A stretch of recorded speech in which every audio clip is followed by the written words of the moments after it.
Araw ho sa inyong lahat mga kapatid. Ako po si JDB, ang inyong abang lingkod. Pag-usapan natin itong EDSA busway. Kasi ho, kung inyo hong matatandaan yung EDSA busway na yan, so yung pinaka-innermost lane tabi ng MRT, di ba, mula sa Quezon City, hindi man actually Quezon City, mukhang doon nga sa monumento yan eh. Hanggang doon sa PITX, nag-overlap pa yan ha, sa linya ng MRT. Now, napakalaki pong kagaanan 'yan sa mga sa mga commuters, yung mga namamasahe. Bakit? Una-una, sila pong mga namamasahe, yung mga commuters, ang pinakamarami po sa population ng gumagamit ng EDSA. Ito hong mga kawawa, mga munting manggagawang katulad ng inyong abang lingkod. So kami po ang mga nakikipaghabulan sa bus, kami yung papasok, naliligo bago umalis ng bahay. Pagdating doon sa trabaho, lintik na yan, mandirigma na. Ganun po dati. So nung nakaraang administrasyon, nagkaroon ng EDSA busway, experimental, panahon yan nito nila Abalos. Ngayon, ang sinasabi nga rin po ni Abalos dyan, kailangan pa nga natin yan na mas palawigin pa yan. Kailangan natin dyan ng mga infrastruktura, mas mapaganda pa. Hindi yung ganyang sobrang kitid na tama lang na konting makahinga yung bus. Di ba? Dapat at least suitable naman yung daanan, maayos, yung pinaka-asphalto niyan. Hindi ba't meron nga pong gustong mag-privatize niyan? Kasi nakikita nila, lucrative business yan kapag na-upgrade nila yan. Katulad sa ibang bansa, yung mga busway, yan yung kasi malaking tulong yan sa mga commuters.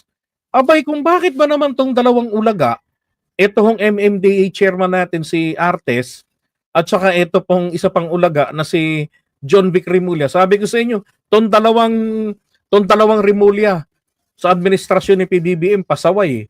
Unang-una si Boying, 'di ba? Hindi naman tinatanggal ni PBBM, involved na yung anak sa droga. Na absuelto pa. By technicalities lang. Ngayon, ito naman, nilagay niya si John Vic Rimulya na pumalit dito kay Abalos sa DILG. Ngayon, ito kasi, tingnan yung nangyari teka, sinatin to. Ayan, sabi rito, earlier, DILG Secretary John Vic Rimulya na MMDA Chairperson Don Artes announced that there are plans to scrap the EDSA bus carousel. So sinabi nila na may mga plano na tanggalin ang EDSA bus carousel. Aba, yan ho yung daanan na hindi natatraffic ang mga manggagawa. Yung mga hindi makasakay ng MRT. 24/7 umaandar yan. Nasubukan na rin namin ni Go Philippines yan na makasakay dyan mula dyan sa may Guadalupe. Hanggang dito sa pagbaba namin sa Quezon City. Talaga namang traffic jam, heavy talaga. Dinaanan namin, kami dire-diretso lang. So sa mga manggagawa, talagang nakakagaan po ng loob yan na serbisyo ng gobyerno. Sa akin po, kahit yan po ay produkto ng Duterte administration, I don't fucking care. Yan ay binayaran natin sila para gumanap ng tama at yan po ay tama, hindi po dapat aalisin ng kung sino mang leche sa administrasyong ito. 'Di ba? Nagiging pa sila, pabigat. Ngayon, sabi rito, EDSA bus carousel will not be removed, sabi na mismo ng DOTR Secretary. That's such a good news. Ano ho ba ang nangyari? Tingnan nyo ha. Dito, sinasabi rito sa balita, magkakaroon daw, meron daw mga plano na tanggalin ang EDSA bus carousel. Okay. Alala ko noon ito buti nahanap ko to. Sabi nga ni Abalos, I fully support the DOTR, DPWH, and our private sector partners in this EDSA busway. Tatlo kasi nag-ano dyan eto nga DOTR, DPWH, yan. Dalawa, ang nilinis pa dati ang daanan, inayos pa nila, nilagyan niya ng yung concrete barrier. Yan, meron pang sumusunod rin naman yan sa mga ano, sa mga traffic lights katulad yung sa may somewhere diyan sa may Bagong Baryo Caloocan. Oh, sumusunod yan sa mga mayroong U-turn slot. Okay naman, smooth. Oh, sabi niya, partners in this EDSA Busway Concourse project in their continuous effort in prioritizing our commuters' mobility. With the EDSA Busway Concourse project, we can provide a more seamless EDSA Busway project as we make commuting easier. That's correct. Safer and more comfortable. Isa pa, yung mga sasakyan pong ginagamit dyan, yung mga bus, akmang-akma talaga dyan sa busway na yan. Ang ganda nga gamitin yan eh. Sabi niya, safer, more comfortable, and more inclusive through infrastructures that are PWD, senior citizens, and pregnant women friendly. Diba? At hanggang ngayon, supported pa rin po dyan si Abalos. Oh. Eh kung aalisin mo yan, ano ho ang ipapalit natin? Ano gagawin ng nasa utak ng mga nag-suggest na yan? Actually, yung nag-suggest nun, itong dalawa, wala naman po silang nailatag na paano ang mas maganda pang ipalit dyan. Oh. Eh, sabi ni Bautista rito, tingnan nyo sabi niya dyan na point-to-point buses and airport express buses are now allowed to ply the EDSA busway to help alleviate congestion along the country's busiest thoroughfare. Then sabi, Artes previously said that the EDSA bus carousel overlaps, blah, blah, blah. Okay, pinentukan to kanina. Sabi, meanwhile, the EDSA bus carousel runs along the route from Monumento to Caloocan City to Monumento Caloocan City hanggang PITX nga. 23 stops ang kino-cover nila, 24/7. Okay? Now, sabi niya rito, ni DOTR Secretary, siguro napuno na rin, kailangan na niyang magsalita kung ano ba talaga. O baka sinubukan nila kung ano ang magiging saloobin ng taong bayan. Kasi may traffic pa rin sa EDSA, pero ang pinaka nagrereklamo talaga rito, mas nakararami yung mga manggagawa na hindi naman na ngayon nakakaranas ng mabigat na daloy ng trapiko. Nakakapasok ng maaga sa trabaho, nakakauwi ng maaga mula sa trabaho on time. Diba? Walang sayang na oras. Hindi gaya dati. So ngayon, nagsalita na siya. Sabi niya, hindi tatanggalin ang EDSA busway. Good. Nagkaroon lang ng discussion dyan. Pero hindi siya tatanggalin. Okay, di ba ganda? The transport chief recently met with President Marcos and other cabinet members to discuss the comprehensive traffic management plan for Metro Manila and nearby provinces. Meron na naman nga mga nagsuggest, yung mga establishments daw sa gilid ng EDSA, ilipat daw sa ibang probinsya. Patay. Tanongin ko kayo, kung kayo po negosyante, ilipat negosyo nyo sa ibang probinsya, sa tingin nyo kaya kikita kayo ron? Diba? Kaya nga kayo nagtayo dyan ng negosyo eh. Kasi alam ninyo, sa pamamagitan ng pwestong yan, kikita kayo. Ba't kailangang maapektuhan dito sa pag-decongest ng daloy ng trapiko ang mga nagninegosyo? Tapos meron pang nakaisip ng suggestion dyan na nabasa ko eh. Magkaroon daw ng toll fee. Okay? During rush hours, yung mga may gamit ng kotse, magbabayad sila. Nagtubuwis na nga yung mga yun eh. Sus Mariosep, di ba? Meron tayong road users tax. Now, sabi Bautista said that even Marcos stressed that we need to have efficient public transport system. At si Abalos, yan din yung sinusuportahan niya. Kailangan po kasi talaga natin ng epektibong transport system.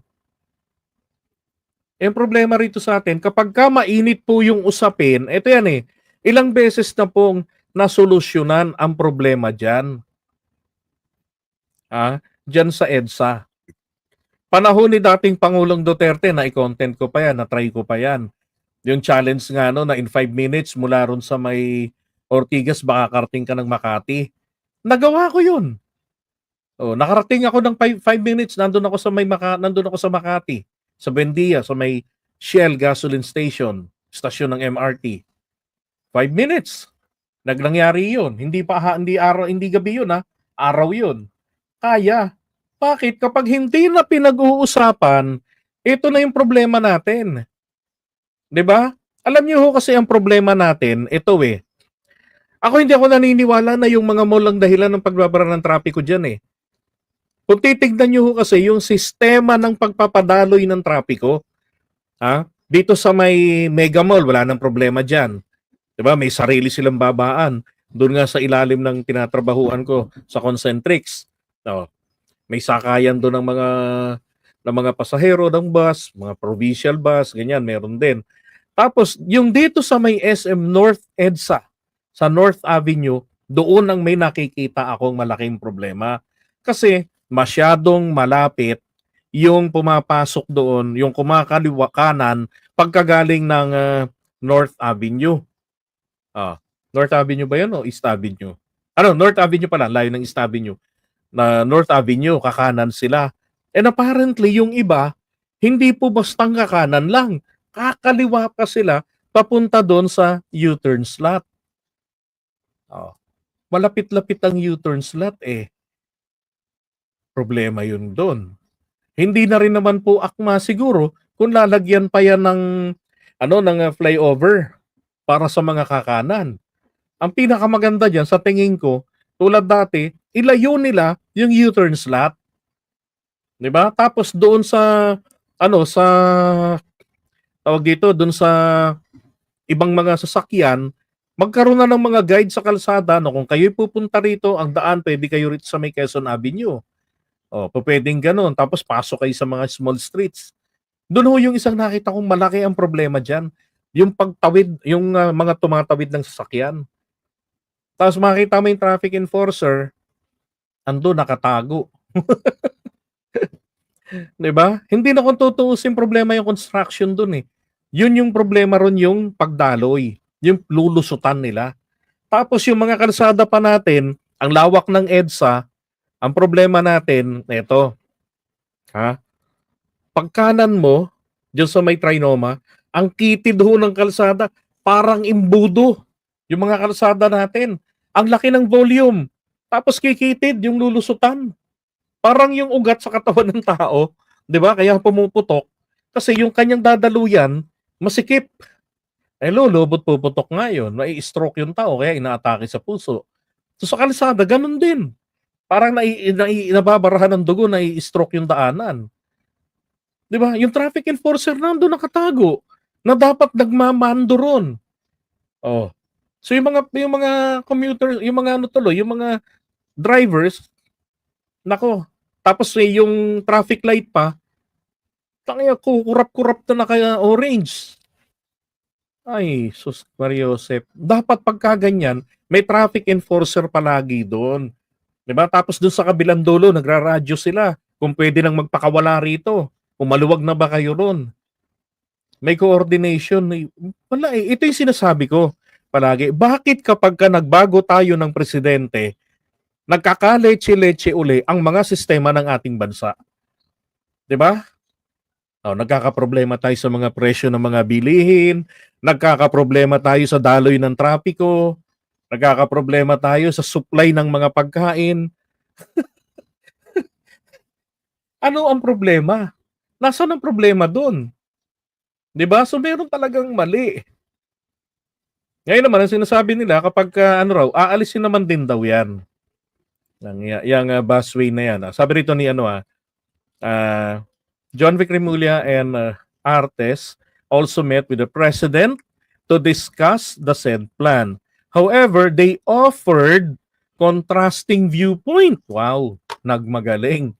Remulla and Artes announced that there are plans to scrap the bus system once the MRT3 can handle all passengers currently relying on the buses.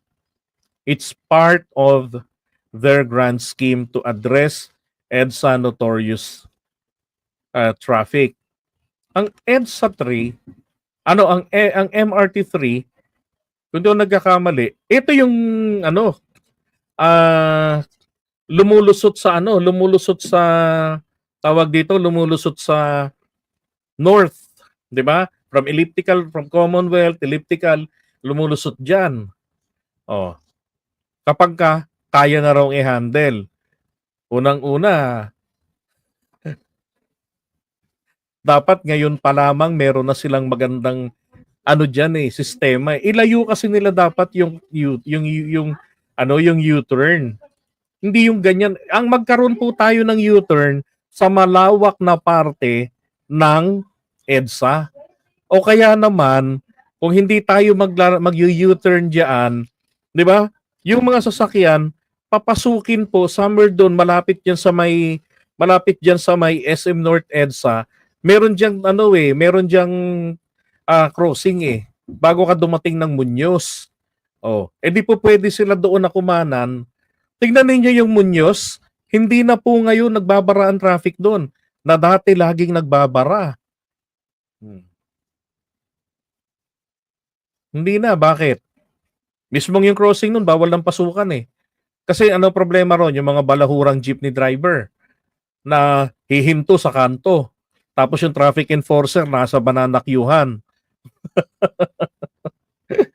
Di hinarangan ngayon yun, bawal ang dumaan. Lalayo ka na, mag-U-turn slot ka na. May malawak yung lugar bago ka makapag-U-turn. Diba? So dapat ganun. Yun ang problema dyan. Yan ang nagpapabara ng matindi dyan. Ay nako.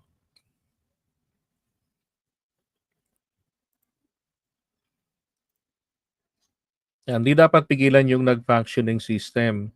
Yan, dapat ina-upgrade lang for the betterment. That's correct, di ba? Wala nga, may naisip na naman silang panibago. And can handle all the passengers currently relying on buses, part of their grand scheme. Part of their grand scheme. Nito. It's part of their grand scheme. Walang iya. Ano hong mahihita ng taong bayan dito? Di ba? Ang dapat nga po dyan, solusyonan nila yung problema. Kasi tignan ninyo kung eto pong daloy, itong mabigat na daloy ng trapiko dyan sa EDSA, lalo na kapag rush hour. Tanggalin nila itong EDSA busway. Isang lane lang po magdadagdag lang po tayo ng isang lane na madadamay sa trapiko, sa bigat ng daloy ng trapiko. Pangalawa, madadagdagan ng daan-daang libo araw-araw ang mapipinsala ng gagawin nila na pagtatanggal dyan. Ito na nga lang pong maliit na kagaanan sa buhay ng mga manggagawa. Bakit ba pinag-iinitan pa ng mga taong ito na tanggalin? Bakit? Meron na ba silang kausap na kontratista para sa naiisip nilang gawin dyan? Kasi noon pa yan pinagpipilitan na i-privatized Dahil lang marami lang talagang tumututol dyan sa EDSA busway na yan. Dati libre yung pamasahe dyan di ba? Tapos hanggang ngayon, pagpasok ni PBBM, libre, kalaunan, wala nang libre kasi wala na rin naman na tayo sa pandemic. Diba?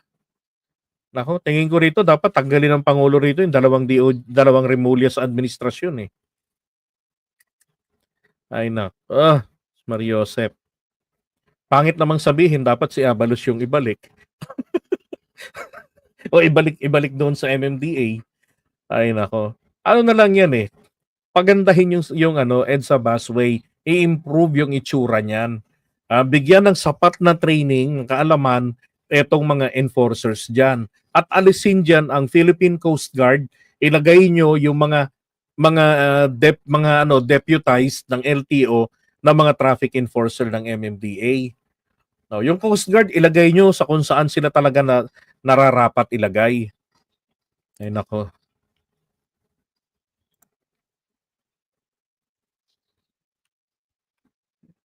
Ito kasi yung problema sa mga mga politiko. Kaya tinututulan ko ang paglalagay ng mga politiko sa mga ahensya ng gobyerno. Lagi po kasi nilang iniisip sa paggawa ng solusyon ang kontratista. Paano sila makaka porsyento?